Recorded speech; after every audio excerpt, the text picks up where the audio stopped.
Alam mo ba na may mga hayop na sobrang talino? Parang mga tao lang?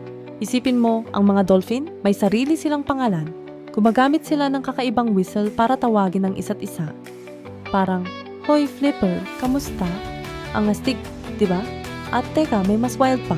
Ang pugita, hindi lang isa, hindi dalawa, kundi 3 puso ang meron sila. Tapos, ang dugo nila hindi pula, kundi asul. Parang alien lang, pero totoo yan. Siyempre, hindi pa huhuli ang mga elepante. Sila yung tipo ng kaibigan na hindi ka makakalimutan ever. Sobrang haba ng memorya nila. Tandaan mo, kung naging mabait ka sa kanila, forever ka nilang aalalahanin. Kahit yung maliliit, gaya ng mga langgam, grabe ang teamwork. Kaya nilang gumawa ng tulay gamit ang sarili nilang katawan para lang makatawid ang buong kolonya. Kaya sa susunod na makakita ka ng hayop, isipin mo, may sarili silang mundo, katalinuhan at kwento. Nakaka-amaze! Kung nagustuhan mo to, huwag kalimutang mag-subscribe. Salamat!